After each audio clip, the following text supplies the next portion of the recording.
میں ایک یہ ہے جیسے یہ مہینہ آتا ہے ہر گھر میں قرآن خوانی کی جاتی ہے. اپنے یہاں شاید تو نہیں ہوتا ہے، اپنے یہاں نہیں ہوتا ہے، لیکن میں نے دیکھا ہے وہ لوگ جس کو ہم لوگ بیلوی کہتے ہیں، ان کیا ہوتا ہے جیسے ہی شوال کا چاند نکلتا ہے ہر گھر میں قرآن خوانی ہوتی ہے. اگر ایک گھر میں 5 بھائی رہتا ہے تو 5 کے یہاں باری باری ہوگا، یہ معاملہ ہے. اور وہ اس طرح سے وہ کہتے ہیں کہ مردوں کو بخشوانا کا طریقہ ہے یہ. یاد رکھیے مردوں کو بخشوانے کا طریقہ یہ نہیں ہے. اللہ کی فرماتے ہیں کہ اذا مات الانسان انقطع عنہ عمله الا من ثلاثۃ. جب انسان مر جاتا ہے، جب انسان فوت ہو جاتا ہے تو اس کے عمل کا سلسلہ بند ہو جاتا ہے، اس کے عمل کا ثواب ملنا بند ہو جاتا ہے، اس کے عمل کے تار ٹوٹ جاتے ہیں، مگر 3 سب عمل ایسے ہیں جن کا ثواب مرنے کے بعد ملتا رہتا ہے. آدمی مر جاتا ہے، آدمی خاک بن جاتا ہے، آدمی مٹی بن جاتا ہے، آدمی کے بدن کے گوشت کو مٹی کھا جاتی ہے، آدمی کے ہڈیاں مٹی کمر کے اندر گل جاتی ہیں، مجھ کے ریزے ریزے ہو جاتے ہیں. لیکن اللہ کے فرماتے ہیں 3 عمل کا ثواب بعد مرنے کے بھی ملتا رہتا ہے. کہا صدقۃ جاریۃ، پہلی چیز کا ثواب ملتا رہتا ہے وہ صدقہ جاریہ ہے. وہ آدمی مر گیا، مرنے کے بعد اس نے وہ ایسا کام کر دیا جو باقی رہنے والا ہے. مطلب یہ ہے اس نے کوئی کنواں کھدوا دیا، جب تک کنواں رہے گا لوگ اسے پانی پیتے رہیں گے، وہ ثواب ملتا رہے گا. آدمی مر جائے گا لیکن ثواب اسے ملتا رہے گا. یا کوئی ہینڈ پائپ گروا دیا وہ اپنی زندگی کے اندر، یا کوئی مر گیا ہے مرنے والے کے نام سے کوئی ہینڈ پائپ گروا دیتا ہے، جب تک یہ ہینڈ پائپ رہے گا لوگوں سے پانی پیتے رہیں گے، اس کو ثواب ملتا رہے گا. یا کوئی پیڑ لگوا دیا ہے جہاں سایہ حاصل کیا جاتا ہے، جہاں لوگ بیٹھا کرتے ہیں، جہاں جس کا لوگ پھل کھایا کرتے ہیں، یا جس کے پھل کو چڑیا وغیرہ کھایا کرتی ہے. اگر جب تک یہ پیڑ رہے گا مرنے والے کو ثواب ملتا رہے گا. آدمی مر جائے گا، آدمی کے بدن کو جو ہے آدمی کے بدن کے گوشت کو کیڑے مکوڑے کھا جائیں گے، ہڈیاں بوسیدہ ہو جائیں گی، لیکن جب تک یہ پیڑ رہے گا مرنے والے کو ثواب ملتا رہے گا. یا کوئی شرکداری کیا، یا کوئی مسجد بنا دیا، جب تک مسجد رہے گی لو ثواب نماز پر ثواب ملتا رہے گا. یا کوئی مدرسہ بنا دیا، جب تک مدرسہ رہے گا، جب لوگ بچوں سے پڑھتے رہیں گے ثواب ملتا رہے گا. جب کہا گیا دوسرا عمل، پہلا عمل جس کا ثواب ملتا ہے وہ صدقہ جاریہ ہے. دوسرا کہا، پھر کہا او ولد صالح یدعو لہ. آدمی مر گیا، مرنے کے بعد اس نے کوئی نیک اولاد چھوڑا ہے. آدمی مر گیا اپنے پیچھے کوئی نیک اولاد چھوڑا ہے، صالح اولاد چھوڑا ہے، جو اولاد اس کی ہے صالح ہے، نیک ہے، نماز پڑھنے والی ہے، قرآن پڑھنے والی اولاد ہے، اللہ کو یاد کرنے والی اولاد ہے، اپنے ماں باپ کی دعا کرنے والی اولاد ہے. جب بھی نماز کے لیے آتا ہے وہ کہتا ہے رب ارحمہما کما ربیانی صغیرا. اے اللہ میرے ماں پر رحم کر، میرے باپ پر رحم کر، جیسا انہوں نے میرے بچپن میں مجھ پر رحم کیا تھا جب میں چھوٹا تھا، کسی قابل نہ تھا، نہ میں اٹھنا جانتا تھا، میں بیٹھنا جانتا تھا، جہاں پڑا ہوں وہیں پڑا رہتا تھا، پاخانے پڑا رہتا تھا، پیشاب پہ پڑا رہتا تھا. لیکن میری ماں ہی تو تھی جو میری اس حالت میں مجھے گود میں لیا کرتی تھی، پخانے صاف کیا کرتی تھی، جب میں روتا تھا میری ماں پریشان ہو جایا کرتی تھی. اے اللہ جس طرح میری ماں نے جب میں چھوٹا تھا مجھ پر رحم و کرم کیا تھا، مجھ پر جو ہے رحم و کرم کی بارش برسائی تھی، مجھے پیار سے دیکھا تھا، مجھے پیار کیا تھا. اے اللہ آج میرے ماں باپ بوڑھے ہو گئے ہیں، اے اللہ میرے ماں باپ جو کوئی ایک مر گیا ہے یا دونوں مر گیا ہے، اے اللہ ان پر رحم فرما. اللہ کے فرماتے ہیں کہ جب آدمی مر جاتا ہے تو اگر کوئی آدمی پیچھے کوئی نیک اولاد چھوڑ رہا ہے، اچھی اولاد چھوڑ رہا ہے تو اس کا ثواب ملتا رہتا ہے، مرنے والا ثواب ملتا رہتا ہے. اس سے ایک بات معلوم ہوتی ہے، اگر اپنے پیچھے نیک اولاد چھوڑ رہے ہیں اور دعا کریں تو ثواب مل رہا ہے. اگر آپ اپنے پیچھے کوئی ایسی اولاد چھوڑ رہی ہے جو اولاد پھوہر ہے، بد چلن ہے، بدقماش اولاد ہے، بدتمیز اولاد ہے، شرابی کرابی اولاد چھوڑ رہے ہیں، یا اپنے پیچھے ایسی اولاد چھوڑ رہے ہیں جو بے نمازی ہے، یا ایسی اولاد چھوڑ رہے ہیں جو جوئے باز ہے، یا ایسی اولاد چھوڑ رہے ہیں جو شرک کرنے والی ہے، جس کا گناہ بھی باپ کو ملے گا۔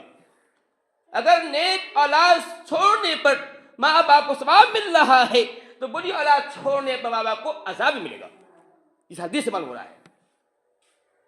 تو کہا وہ عمل جس کا ثواب مردوں کو ملتا ہے اس میں نیک اولاد بھی ہے۔ کہا او علم ينتفع به، یا آدمی مرنے والا مر گیا، اپنے پیچھے کوئی علم چھوڑ رہا ہے، کوئی کتاب چھوڑ رہا ہے، عالم تھا کوئی کتاب چھوڑ گیا، یا عالم تھا کسی بچے کو پڑھایا، اس نے کسی اور کو پڑھایا، اس کتاب پہ اس طرح چلتا رہتا ہے، اس کو ثواب ملتا رہتا ہے۔ معلوم ہوا کہ مرنے والے کو جو چیز کا ثواب ملتا ہے وہ صدقہ جاریہ ہے، یا علم نافع ہے، یا نیک اولاد ہے، یا اسی طرح سے کوئی کنواں کھدوا رہا ہے، جب تک کنواں رہے گا مجھے ثواب ملتا رہے گا، یا کوئی مسجد بنا دیا ہے جب تک مسجد رہے گا ثواب ملتا رہے گا، یا کوئی مدرسہ بنا دیا ہے جب تک مدرسہ رہے گا ثواب ملتا رہے گا، یا کوئی آدمی اپنے پیسے سے قرآن کو چھپاتا ہے پھر تقسیم کرتا ہے، جس کو جب تک اس کو پڑھتے رہیں گے ثواب ملتا رہے گا۔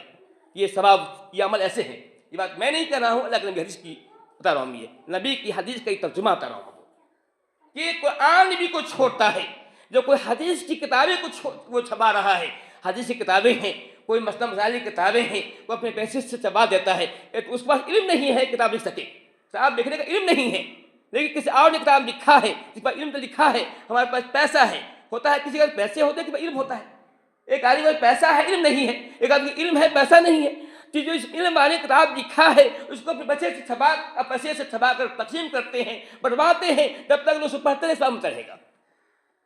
تو میں یہ کہہ رہا تھا کہ آدمی آج ہمارے سماج کے اندر جو چیز کرنے کی وہ نہیں ہوتا ہے، ہمیں چاہیے کہ اپنے مرنے والوں کے نام سے کنواں کھدوا دیں۔ کنواں کا زمانہ نہیں رہا، زمانہ ہینڈ پائپ کا ہے، ہینڈ پائپ جو ہے کروا دیں، اپنے مرنے والوں کے نام سے ہم جو ہے کوئی پیڑ لگوا دیں، کوئی اچھا ایسا کام جس سے لوگ ثواب ملتا رہے گا۔ لیکن یاد رکھیے مرنے والے کے نام سے قرآن خوانی کی جاتی ہے، یہ ثابت نہیں ہے، ایک بھی حدیث نہیں ہے پورے ذخیرہ حدیث کے اندر قرآن کی ایک آیت نہیں سے معلوم ہوتا ہو کہ مرنے والے کے نام سے قرآن پڑھا جائے۔ قرآن پڑھنا ثابت نہیں ہے۔ ہم مرنے والے کے نام سے کیا ثابت ہے؟ ثابت یہ ہے کہ اس کے نام سے حج کیا جائے، یہ ثابت ہے۔ مرنے والے کے نام سے حج کرنا، حج بدر کرنا ثابت ہے۔ عمرہ کیا جائے یہ ثابت ہے، عمرہ کرنا ثابت ہے۔ روزہ رکھنا ثابت ہے۔ کوئی آدمی مر گیا ہے، اس کے کچھ روزے رہ گئے ہیں، وہ بیمار تھا وہ نہیں رکھ پایا، اچانک مر گیا تو اس کے روزے باقی ہیں تو روزہ رکھنا ثابت ہے، رکھنا چاہیے۔ جو ثابت ہے یہ تو مرنے والے کے نام سے صدقہ کرنا ثابت ہے۔ کوئی چاہتا ہے کہ میرا باپ مر گیا ہے یا میری ماں مر گئی یا کوئی مر گیا ہے، چاہتا ہے اس کے نام صدقہ کرے، ثابت ہے۔ اللہ نے فرمایا ہے جس کا ثواب ملا کرتا ہے۔ جو چیز ثابت ہے وہ نہیں کیا جاتا ہے، جو ثابت نہیں وہ کیا جاتا ہے، لازم معاملہ ہے۔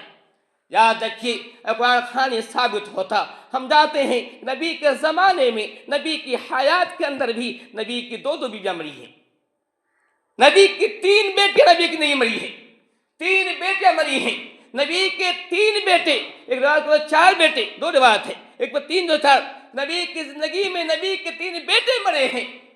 لیکن کیا کوئی بتا سکتا ہے کہ نبی نے ان کے نام سے قرآن خوانی کی؟ کوئی بتا سکتا ہے؟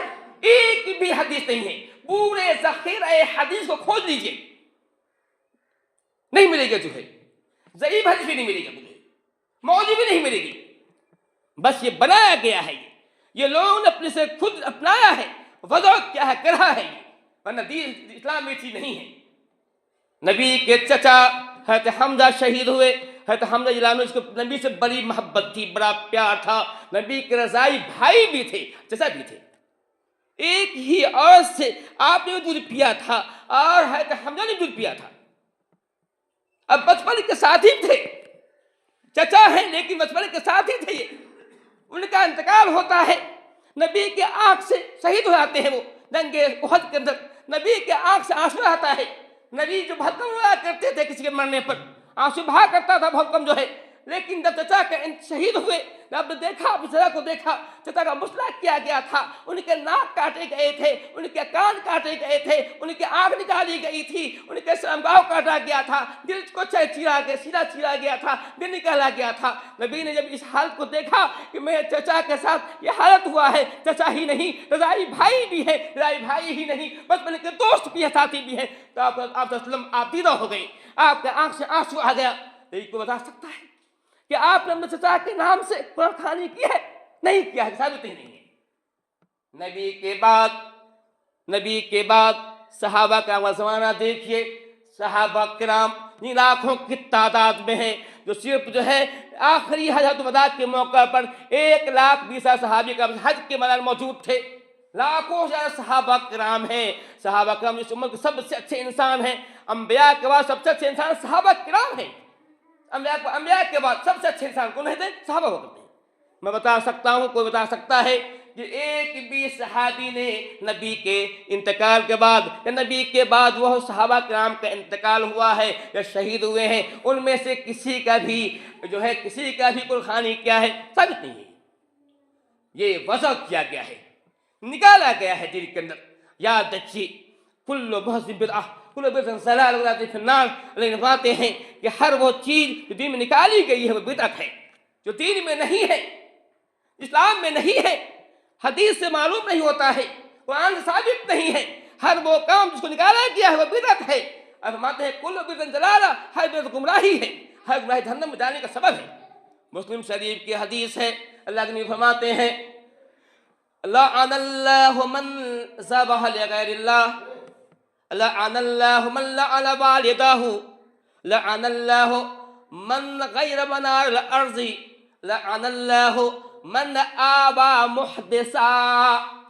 اللہ فرماتے ہیں کہ ایسے لوگوں پر لعنت ہو جو اللہ کے علاوہ کسی اور کے لیے ذبح کرتا ہے، اللہ کے علاوہ کسی اور کی رضا کی ذبح کرتا ہے، جامع ذبح کرتا ہے۔ اللہ فرماتے ہیں کہ اللہ ان لوگوں پر لعنت ہو جو ماں باپ پر لعن طعن کرتے ہیں، پر لعنت ہو۔ پھر فرماتے ہیں ان لوگوں پر لعنت ہو جو زمین کی آڑ کو کاٹتے ہیں اپنا کھیت بڑھانے کے لیے، اپنے کھیت کو بڑھانے کے لیے زمین کے آڑ کو چھانٹتے ہیں، کہا ان لوگوں پر لعنت ہو۔ پھر کہا لعن اللہ من آبا محدثا، اللہ کی لعنت ہو ان لوگوں پر جو کسی بدعتی کو پناہ دے، جو بدعت کا ارتکاب کرتا ہے، جو دین میں عمل نہیں ہے اس کو نکالتا ہے، جو کام دین میں نہیں جو کرتا ہے، ایسے کرنے والوں پر بھی، اس کو پناہ دینے والوں پر بھی لعنت ہو۔